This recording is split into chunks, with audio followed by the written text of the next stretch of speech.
Hello friends, welcome back. Today we are going to dive into the exciting world of sentences. Now don't worry, just like I did with the punctuation video, I'm not going to drown you in the different names that we call sentences, the different types of them. When I used to teach lower levels of English, I would spend weeks just on sentence structure.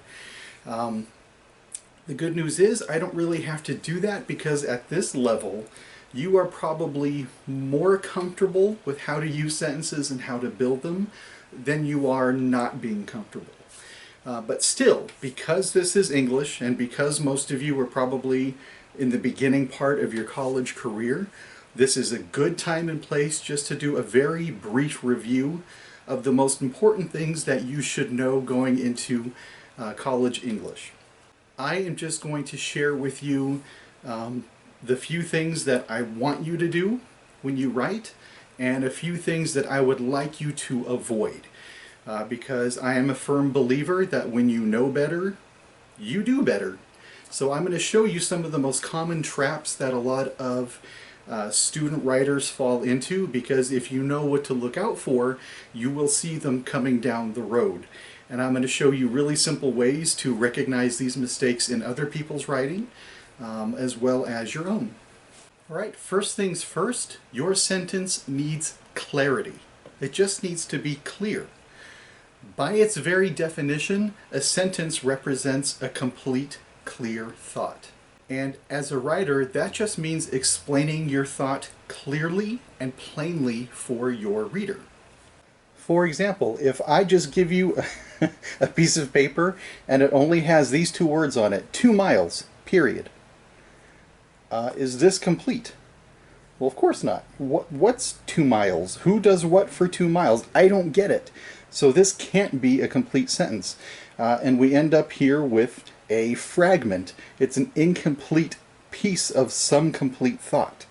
All right, so let's say I add to these 2 words and I end up with this sentence, 2 miles every day, period. Well, I still don't get it. 2 miles every day, where? Why? Who? Tell me more. What is it we're talking about here?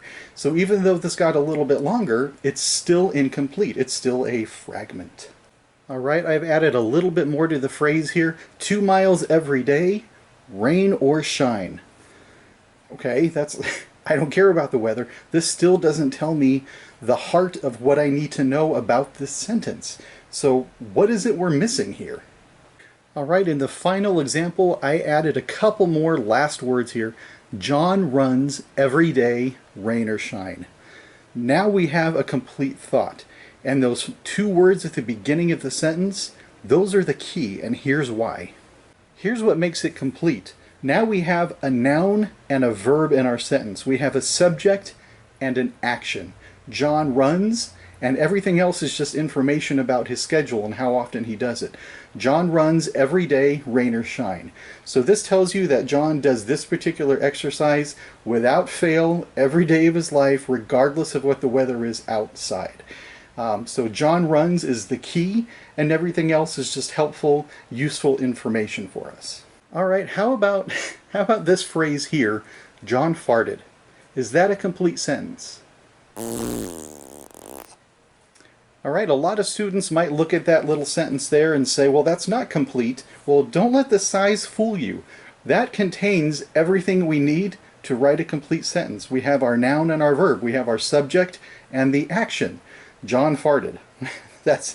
That's it. As simple as this looks, it's everything you need to know. This is a complete sentence, and it is perfectly, absolutely clear. Right, number 2 for good, strong writing is concision. That just means I want you to be very concise in your writing, and that means using as few words as possible and the most useful, practical words as possible to get your ideas across as clearly and cleanly and smoothly as possible. A lot of students, in order to meet the page requirements, will just clutter their writing with lots and lots of extra words that they really didn't need to use in order to meet the requirements. And the thing is, it shows. And I'll show you what I mean here. For example, this sentence here, a man by the name of Bill Gates was responsible for the creation of Microsoft. That's true, but we can take this phrase, which is really kind of wordy, a little too wordy, it's a little too clumsy, and we can make this a lot sharper and much more precise by cutting out some of the extra words we don't need and just using a few useful ones that will get the job done just as well. Alright, so here's my revised sentence down below. Bill Gates founded Microsoft. That's it. I took that clutter of words above and I narrowed it down to 4 concise, important words. I didn't lose the meaning, and I communicated to you everything I was trying to communicate. Nothing was lost in translation. Now here's the thing. As your teacher, I know exactly what you're doing. I don't think you're writing so much to fill the paper. I know that's probably part of it, so you just throw in as much as you can. But this is also a phenomena that is called writing to the academy.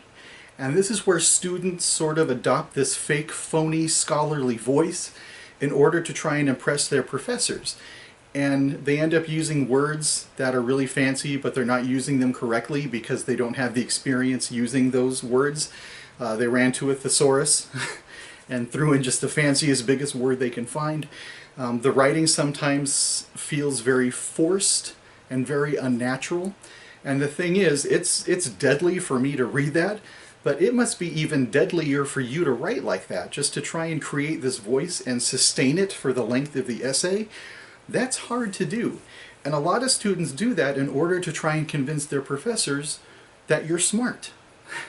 And the thing is, you don't have to try that hard. I'm going to tell you something right now. I already know you're smart. I already know that. You don't have to convince me. I know that you're a smart person. And I know that because you finished high school, you did everything you were supposed to do, you did everything right in order to earn a seat in a college classroom.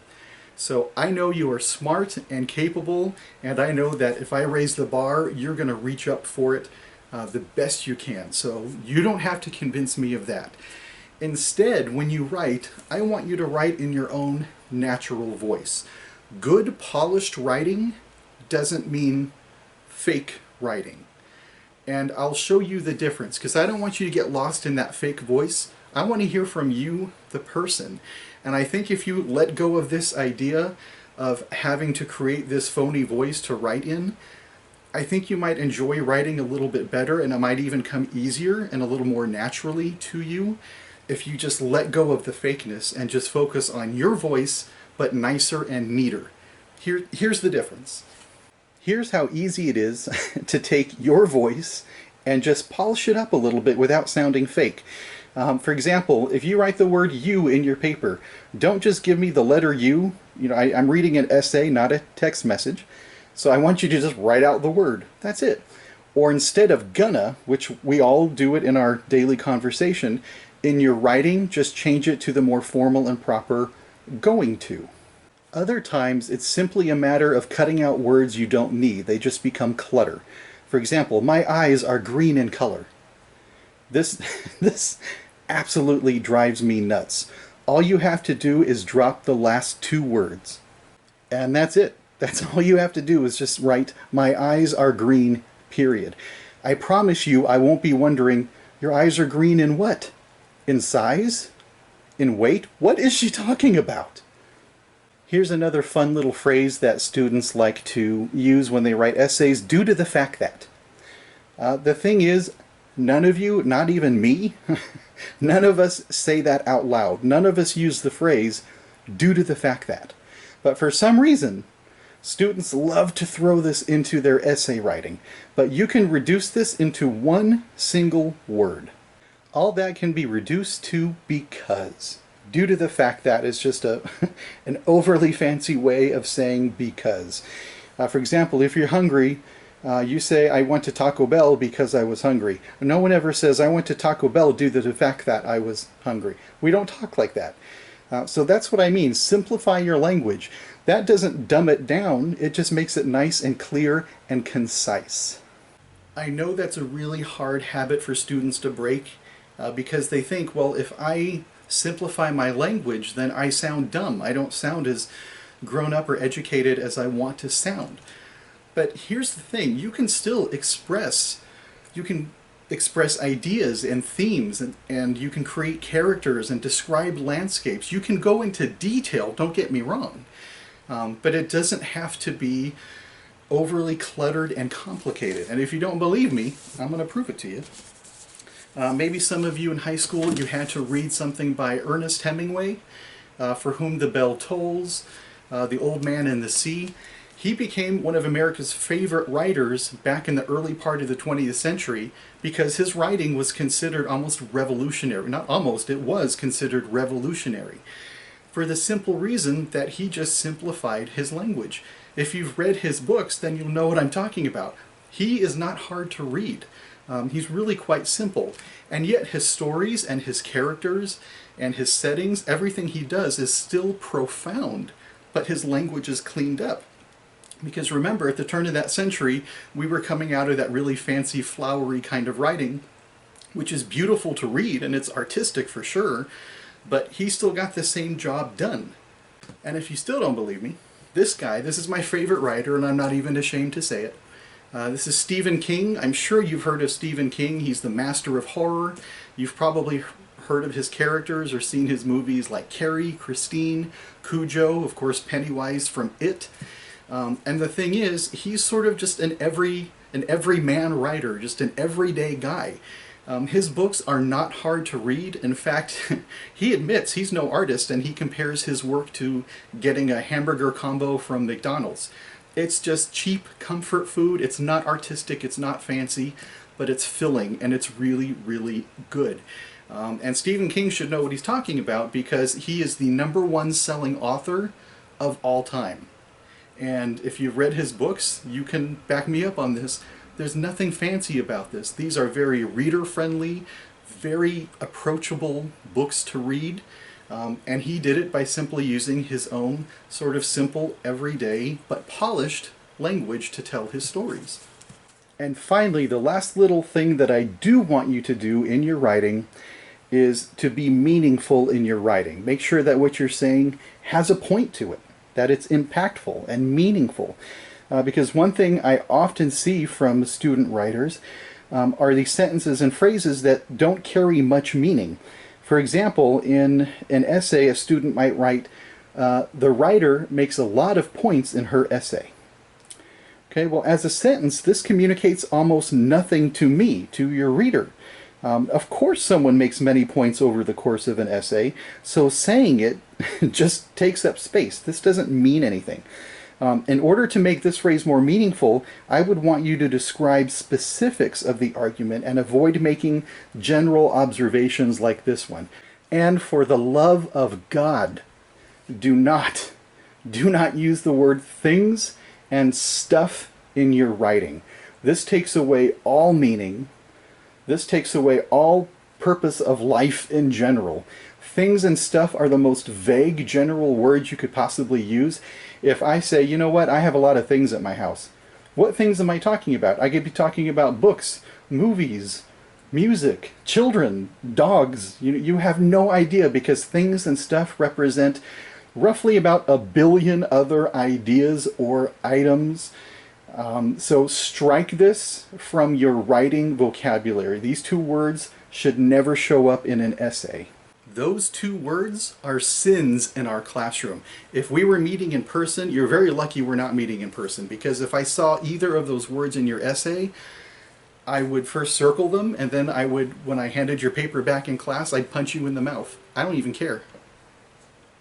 I don't even care what you do.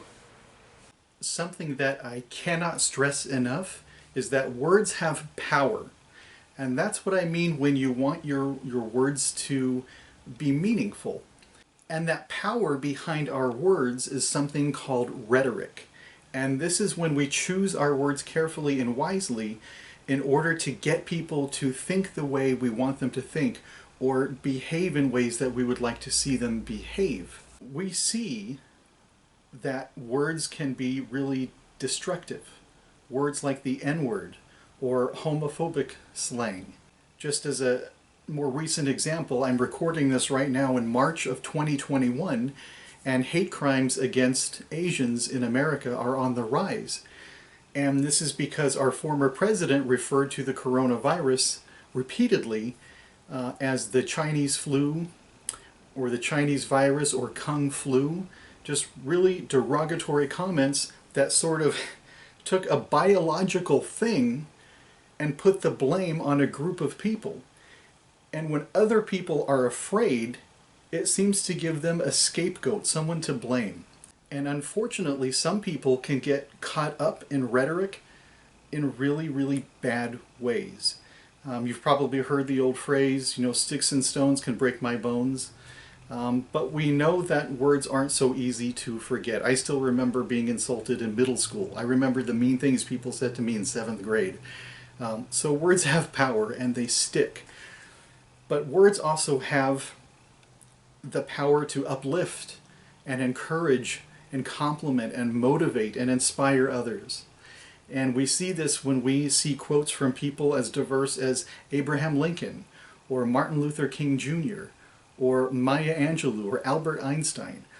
During times of crisis, we turn to heroes, we turn to good people, and we seek out their words and wisdom because their rhetoric is comforting. It brings us peace. So always remember, anytime you write something, whether it's to argue or to persuade or whatever the case might be, your words have power.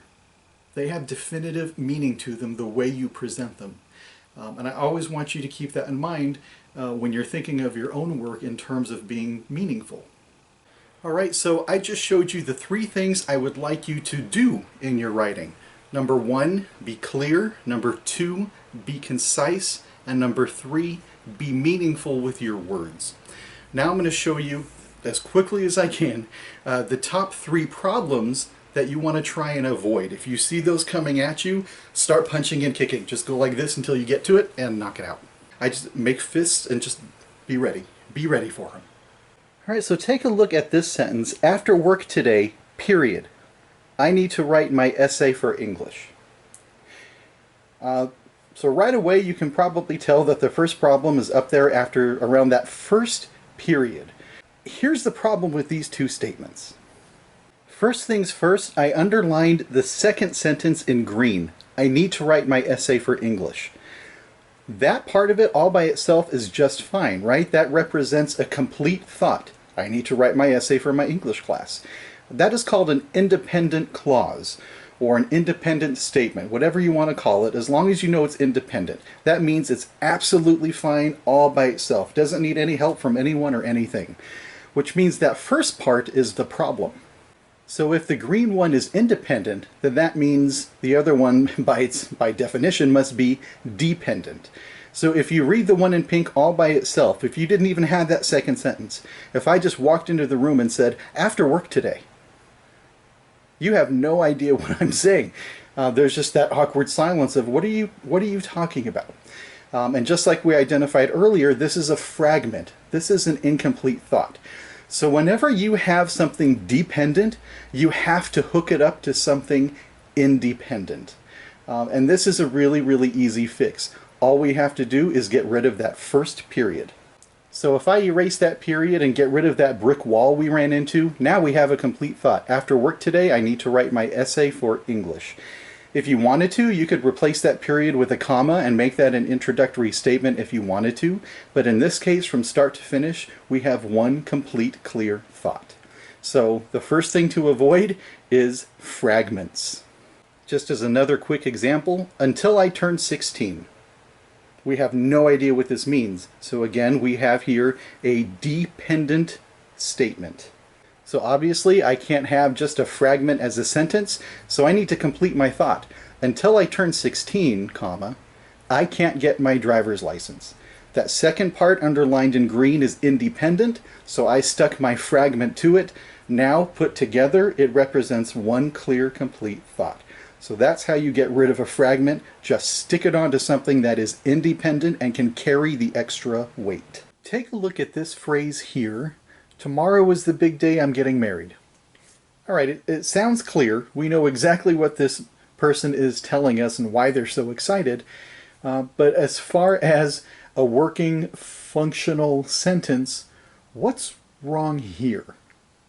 This is a run-on sentence, which means the ideas are here, but they all sort of bleed together like watercolor paints. We don't know exactly where one phrase ends and another one begins.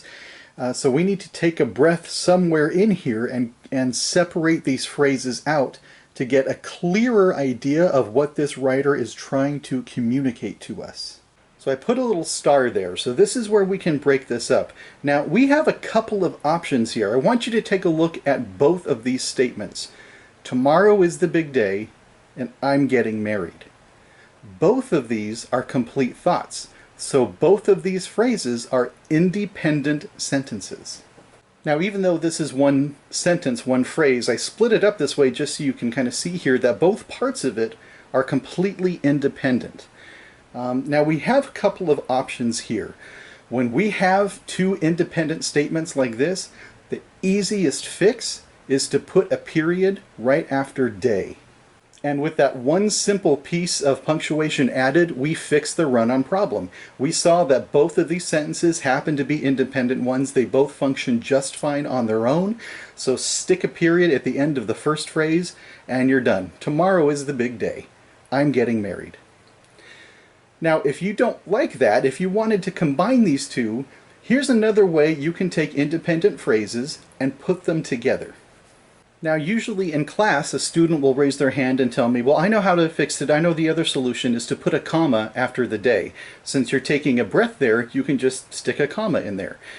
The problem with that is this creates a new problem called a comma splice. And this is basically a run-on in disguise.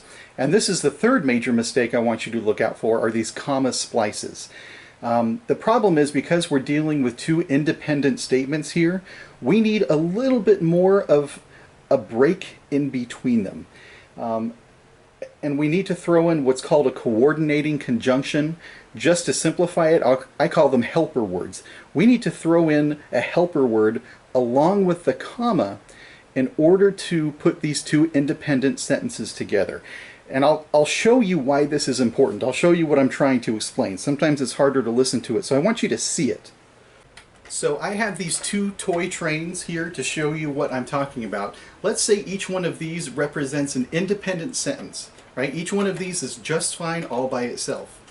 A run-on sentence with no punctuation in it means my train cars are like this. That's not going to work. Trains don't work this way. They're smashed together. If I separate these two with a period, we're good, right? They're separated. Which is fine, but let's say I want to put these two together so they're moving along together.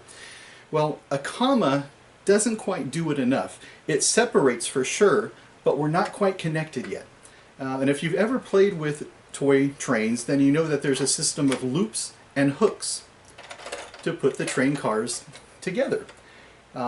This keeps them at an appropriate distance apart without them smashing together.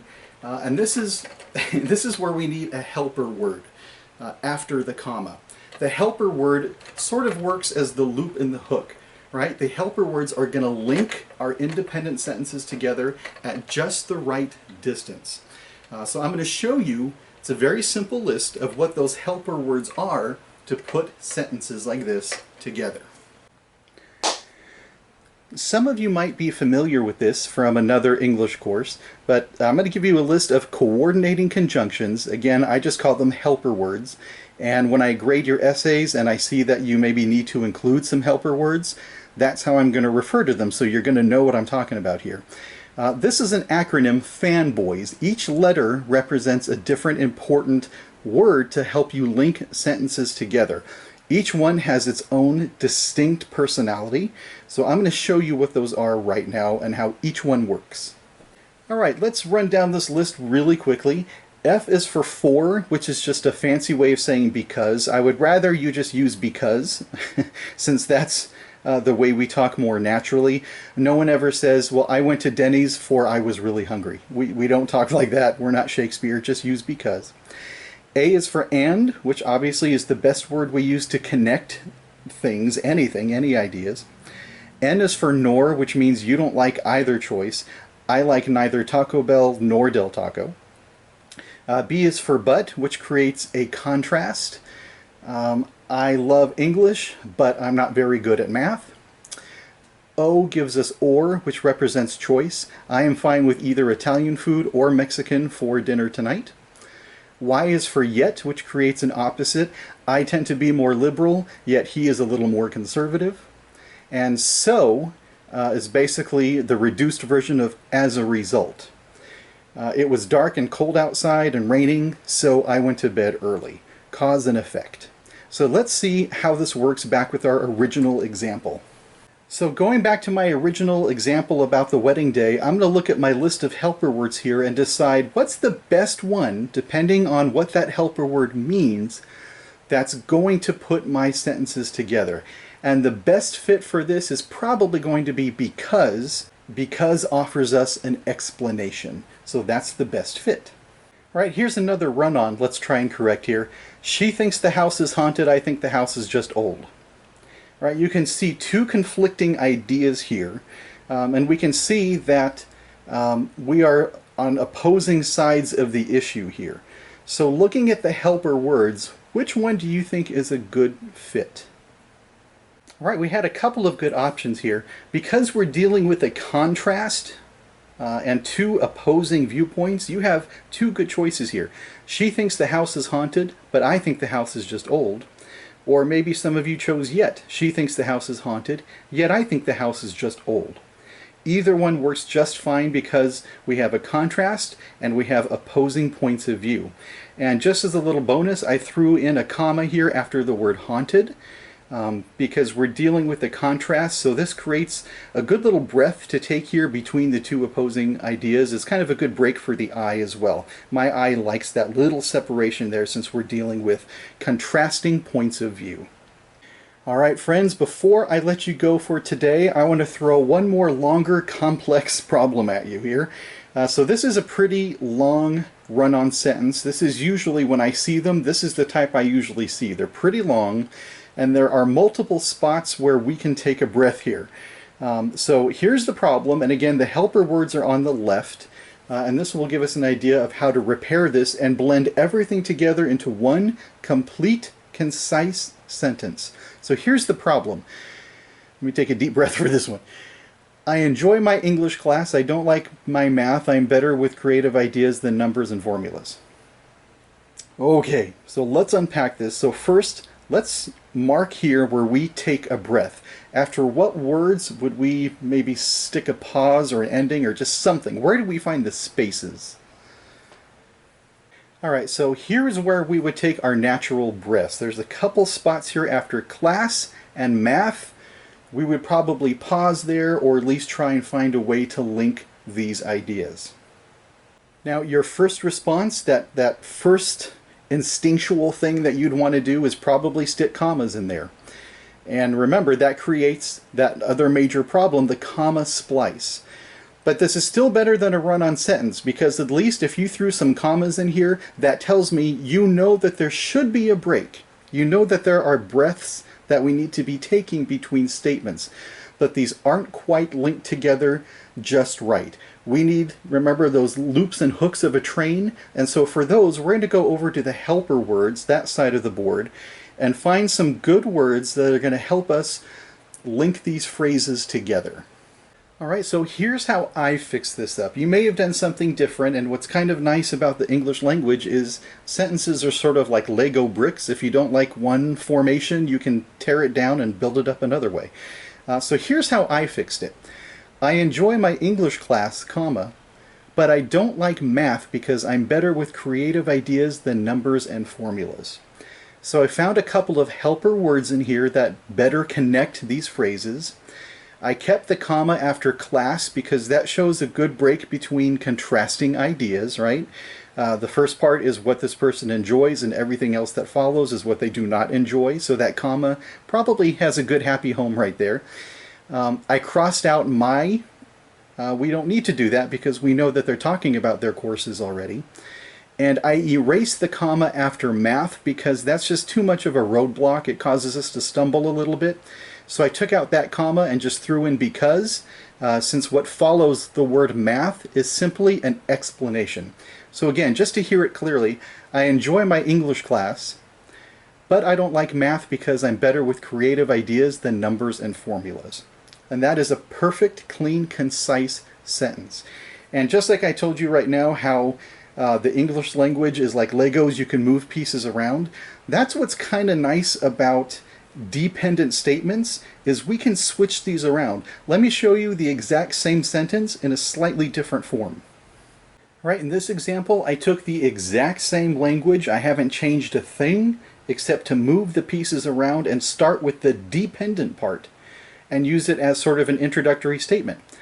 So I have here, because I'm better with creative ideas than numbers and formulas, I enjoy my English class, comma, but not math. Same idea is communicated, just in a slightly different way. The wording hasn't changed, the punctuation remains the same. I still have my comma between the contrasting ideas. I'm starting off with my helper word up at the top, so that's creating that dependent phrase. But same idea, just I rearranged my Lego blocks a little bit here. And that's really it. I keep trying to tell you that good writing is really not magic. It's not something that only a few of us can do, and some of you can only hope to achieve what the rest of us are doing. It's just little tips and strategies. It's identifying problems and applying the right tools to fix them. So just to quickly review, the 3 things that I want you to do in your writing is to be clear, be concise, and be meaningful in what you say. Choose your words carefully and make sure that you are communicating your ideas as clearly and smoothly and logically as you can. And finally, the 3 things I would like you to avoid are fragments, which are incomplete thoughts. Make sure that your sentences represent the complete thought that's in your head. Number 2, run-on sentences. These are sentences that lack all punctuation. All the ideas are just kind of run together like watercolor paints. You know, they bleed together. So make sure and look for places in your writing where you can take that quick breath and add some punctuation or end a sentence. And finally, comma splices. Look out for those. Those are just run-ons in disguise. Remember that a comma might not be the only fix, but part of an additional step. So remember to use those helper words. Keep those handy. So with this list of do's and don'ts, this should give you road signs to keep an eye on along the way and little tourist traps on the side that you don't want to fall into. And most importantly, another big rule here I want to give you, be patient with yourself. Some of you, English maybe was not your strongest subject and you struggle with writing. You might be a nervous writer. Some of you, maybe English was not your first language. It's okay. We're all in the same boat here. We're going to be learning just step by step, putting it all together, and it just takes practice. And freshman English is a great place to practice these concepts and tips and strategies. So you're filling your toolbox this semester as you go along, and it's just going to take practice. We're doing enough little paragraphs and enough essay projects that by the end of the semester, you should probably see a marked difference in your writing compared to when you started, especially those of you who are still working on the confidence piece. You're still trying to feel good about what you're doing. But again, it's not magic. Follow the tips, use the tools, and you will create something that you can be very proud of. Just keep these really, really simple do's and don'ts in the back of your mind when you approach your writing. Thank you for joining me today. I know this was about as exciting as it gets. I'm a nerd and I love it and can talk to you all day about it, but I won't do that. So I'm going to let you go now. So have a great day, stay safe, stay healthy, and I will see you next time. Bye, bye, bye, bye, bye, bye.